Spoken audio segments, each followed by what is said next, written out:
আসসালামু আলাইকুম সবাইকে। বাসায় আজকে আমার হঠাৎ করেই মেহমান এসেছিল। তো হঠাৎ করে মেহমান আসার জন্য আমি একেবারেই অপ্রস্তুত ছিলাম। শুধুমাত্র আমার কাছে কাবাবটা রেডি ছিল আর সব কিছুই আমার অপ্রস্তুত ছিল। আমার সাথে আসলে যা হয়েছে একেবারেই সেটা হচ্ছে সারপ্রাইজ। তো এরকম সারপ্রাইজ আসলে অনেক সময় কষ্ট হয়ে যায়। তো যাই হোক, আর ভালো লেগেছিল একসময় যখন কাজকাম সেরে যখন খাওয়া-দাওয়া শেষে যখন আড্ডায় বসেছিলাম, তখন খুব ভালো লাগছিল যে আসলে সারপ্রাইজটা এমন হলো, অনেক সময় ভালো লাগে। তো আমি এখানে মুরগি ভিজিয়ে নিয়েছিলাম। কারণ ফ্রিজে মোটামুটি অনেক কিছুই থাকে আমাদের। তো আমার মোটামুটি ১০ থেকে ১২ জনের জন্য আমি হচ্ছে ৩ টা মুরগি আগেই রেডি করা ছিল। যে আমি এগুলো যেহেতু আগেই ফ্রিজে রেখে দেই, তো মুরগিটাকে একটু লবণ দিয়ে মাখিয়ে নিয়েছি। আর এই পাশে আমি গরুর মাংস বসিয়ে দিয়েছি। তারপরে রোস্টটা আর কি হালকা পাতলা ভেজে নিচ্ছি। আমি কিন্তু রোস্ট খুব বেশি আর কি লালচে করে ভাজি না। আমার কাছে ভালো লাগে না। তো রোস্টটা ভাজা হয়ে গেলে আমি এর মধ্যে মশলাগুলো দিয়ে দিচ্ছি। আর বাসায় মেহমান আসলে কিন্তু আসলে অনেক ভালো লাগে। আর সব রান্না কিন্তু আপনাদের সাথে আমি শেয়ার করতে পারছি না। কারণ হঠাৎ করেই বাসায় মেহমান চলে এসেছিল। যাই হোক, এই মেহমানগুলো আমার জন্য আসলে আল্লাহ তাআলার একটা রহমত। মেহমান মানে আল্লাহ তাআলার একটা বিশাল রহমত। তো খুব ভালো লেগেছিল। একটু কষ্ট লাগছিল যে হঠাৎ করে মেহমান আসলে আমি কোনো ডেজার্ট আসলে তৈরি করতে পারিনি, যেটা সত্য কথা। যা করেছি সেটা ঝালের উপর দিয়েই করেছি। তো এর জন্য আমি এখানে রোস্টের মশলাটাকে কষিয়ে নিয়েছি। আর ওই পাশে কিন্তু গরুর মাংস আগেই বসিয়ে দিয়েছি।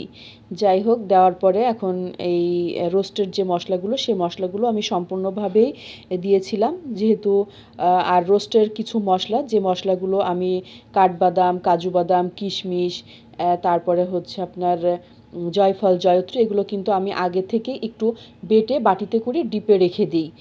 যেহেতু হঠাৎ করে যদি মেহমান চলে আসে তাহলে আর কি ভালো হয়। আর আমি বাহিরে থেকে যে রোস্টের মশলা, সেই মশলাটা কিন্তু আমি ব্যবহার করিনি। আমি জাস্ট একেবারেই নিজের ঘরোয়া যে মশলাগুলো আছে সেই মশলাগুলোই আমি ব্যবহার করেছি। মানে রোস্টের যে মশলাগুলো লাগে আমি ঠিক সেগুলোই ব্যবহার করেছি। আমি বাইরে থেকে প্যাকেট কিনে নিয়ে আসিনি। তো একটু রোস্টের মধ্যে আমি হাফ চা চামচের মতো একটু ঝালের গুঁড়া দিয়েছিলাম। এতে করে রোস্টের কালারটা কিন্তু দেখতে ভালো লাগে। মশলাগুলো কষানোর পরে আমি এর মধ্যে টক দই, টমেটো সস, তারপরে হচ্ছে দুধ, লিকুইড দুধ, আমি এগুলো দেওয়ার পরে খুব ভালোভাবে আর কি একটু চিকেনগুলোকে কষিয়ে নিচ্ছি। কষানোর সময় আমি এর মধ্যে দিয়ে দিয়েছি কয়েক টুকরা আস্ত কাঁচামরিচ। এতে করে ফ্লেভারটাও কিন্তু অনেক ভালো আসে। তো রোস্টের সব কিছু কষানোর পরে আমি লাস্টে দুধটা দিয়ে দিলাম। দেওয়ার পর এবার চুলার আঁচটা মিডিয়াম করে রেখে আমি ঢাকনা দিয়ে ঢেকে রেখে দিব।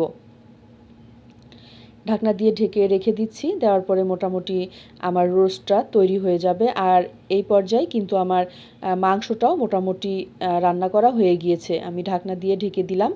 আর গরুর মাংসটাও মোটামুটি সিদ্ধ হয়ে গিয়েছে। আর প্রেশার কুকারে যে মাংসটা সিদ্ধ করব, আমার কাছে মনে হয় যে এভাবে গরুর মাংসটাকে একটু কষিয়ে রান্না করলে আমার কাছে না খুব বেশি ভালো লাগে। তো মাংসটা সিদ্ধ হওয়ার জন্য আর এখানে বিকালের জন্য আমি আগে থেকে নাস্তাটা রেডি করে নিচ্ছি। যেহেতু আমি এখানে ওভেনে দিয়ে যখন নাস্তাটা দিব তখন আমি ওভেনেই এটাকে গরম করে নিতে পারবো। এর জন্য আমি এই পাশে আগে থেকে চিকেনগুলোকে ম্যারিনেট করে রেখেছিলাম, চিকেন ফ্রাই আর কি। চিকেন ফ্রাইটাকেও আমি ভেজে নিলাম। ভেজে নেওয়ার পরে একটা বক্সের মধ্যে রেখে দিব। ঠিক যখন মেহমান বিকালে খাবে তখন আমি এটাকে ওভেনে গরম করে দিব। মোটামুটি রেস্টুরেন্টের স্টাইলে হয়ে যাবে। আর গরুর মাংসটা রান্না করা হয়ে গিয়েছে। তারপরে এখানে আমি ডিপ থেকে কাবাব বের করেছিলাম, সেই কাবাবটাকেও ভেজে নিয়েছি। তারপরে এখানে খাসির মাংস দিয়ে বুটের ডাল রান্না করেছি। তারপরে এখানে আছে আপনার শসা, টমেটো। তারপর এখানে আমি প্লেন পোলাও তৈরি করেছি। একেবারে নর্মাল যে প্লেন পোলাও তৈরি করে, কোনো মশলাপাতি ছাড়াই কিন্তু এই প্লেন পোলাওটা তৈরি করেছি। যেহেতু অনেক গরম আর বাচ্চারা খাবে, বড়রাও মোটামুটি খাবে। তো এই পর্যায়ে আমার সব কিছু যখন কমপ্লিট হয়ে গিয়েছে, নামাজ পড়ে এসে তারপরে সবাই আর কি খাওয়া দাওয়া শুরু করে দিয়েছে। তো একটু কষ্ট হয়েছিল। তো কষ্টটা আর কি বোঝা যায়নি, যেহেতু যখন আমি মনে হয়েছে আমার কাছে আসলে এটা সারপ্রাইজ। তো এর জন্য আমার কাছে খুবই ভালো লেগেছিল।